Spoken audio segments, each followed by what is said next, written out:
চোখের সামনে দেখেছি উত্তপ্ত জুলাই পাখির মতো গুলি করে মেরেছে আমার ভাইকে, আমার বোনকে। মাননীয় স্পিকার, আমাদের কাছে তো রাইফেল নেই, হেলিকপ্টার থেকে গুলি করার সামর্থ্য নেই মাননীয় স্পিকার, কিন্তু আমাদের কাছে ব্যালট আছে। এই তারুণ্যের ব্যালট বিপ্লবে যে আমরা ক্ষমতার পালাবদল ঘটাবো তার বলার অপেক্ষা রাখেন মাননীয় স্পিকার। প্রশ্ন আসতে পারে যে কেন ৭৫% অন্যান্য ভোটারের তুলনায় ২৫% তরুণ ভোটারের ভোটকে আমরা বেশি গুরুত্ব দিচ্ছি। উত্তরটা হলো মাননীয় স্পিকার, এই ২৫% তরুণ ভোটার জীবনের প্রথমবার ভোট দেবে। এই ২৫% তরুণ ভোটারের কোনো ভোট ব্যাংক নেই মাননীয় স্পিকার। এই ২৫% তরুণ ভোটার মাননীয় স্পিকার ২০১৮ সালের বিনা ভোটের নির্বাচনে ভোট দিতে পারেনি, ২০১৮ সালে নিজেদের ভোট নির্বাচনে ভোট দিতে পারেনি, ২০১৪ সালে বিনা ভোটের নির্বাচনে ভোট দিতে পারেনি, ভোট দেওয়া হয়নি মাননীয় স্পিকার। এই ভোট, এই লাইলাতুল ভোটের কলঙ্ক কাটাতে মাননীয় স্পিকার তরুণরা যে ভোট দেবে তা বলার অপেক্ষা রাখে না। উত্তরটা হলো মাননীয় স্পিকার ২০২৪ সালের নির্বাচনে আমি নির্বাচনে তরুণরা ভোট দিতে পারেনি মাননীয় স্পিকার। তাই তারা ভোট দিতে চাইবে, ক্ষমতার পালাবদল চাইবে, গণতন্ত্রের উত্তরণ চাইবে মাননীয় স্পিকার।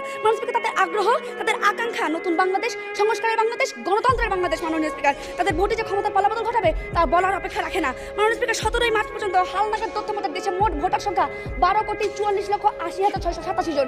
এর মধ্যে তরুণ ভোটার অর্থাৎ 18 থেকে 33 বছর বয়সী ভোটারের সংখ্যা ৪,৪৪,০০,০০০, যারা কিনা 2014, 2018, 2024 সালে ভোট দিতে পারেনি মাননীয় স্পিকার। তারাই ছিল জুলাই বিপ্লবের কারিগর। সেই প্রেক্ষাপটে ব্র্যাক ইনস্টিটিউট অফ গভর্নেন্স ডেভেলপমেন্টের তথ্য বলছে 95.5% তরুণ ভোট দেওয়ার জন্য মুখিয়ে আছে। হ্যাঁ মাননীয় স্পিকার, সেই মুখিয়ে থাকা, সেই উন্মুখ হয়ে থাকা থেকে আমরা বলছি তরুণরা আগামী জাতীয় নির্বাচনে ক্ষমতার পালাবদলে গুরুত্বপূর্ণ ভূমিকা রাখবে। আমাদের আজকের প্রধান অতিথি মাহমুদুর রহমান, রাজনীতির রহস্যপুরুষ মাহমুদুর রহমান মান্না স্যারের কিছু উদাহরণ দিয়ে আজকে আমি আমার বক্তব্য শেষ করব। দেখুন মাননীয় স্পিকার, তিনি কিছু উক্তি দিয়েছিলেন 2014 সালের নির্বাচনে। তিনি বলেছিলেন প্রতিদ্বন্দ্বিতাহীন নির্বাচন জাতির জন্য কলঙ্কের। মাননীয় স্পিকার 2018 সালের নির্বাচন নিয়ে তিনি বলেছিলেন দিনের ভোট রাতেই হয়েছে, বিকালে শুধু ফলাফল ঘোষণা হয়েছে। 2024 সালের নির্বাচন নিয়ে বলেছিলেন দামি নির্বাচন দিয়ে নির্বাচন ব্যবস্থাকে ধ্বংস করেছে আওয়ামী লীগ।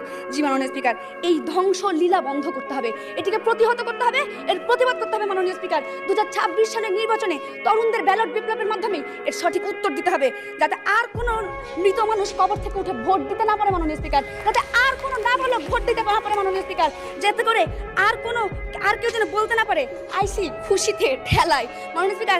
আর যেন কেউ যেমন খুশি তেমন সাথে ভোট দিতে না পারে, আর যেন কেউ বলতে না পারে ভোট কেন্দ্রে মানুষ নেই, কুকুর বেড়াল ঘুমাচ্ছে মাননীয় স্পিকার। আর যেন ইভিএম এর নামে ডিজিটাল কারচুপি না হয়।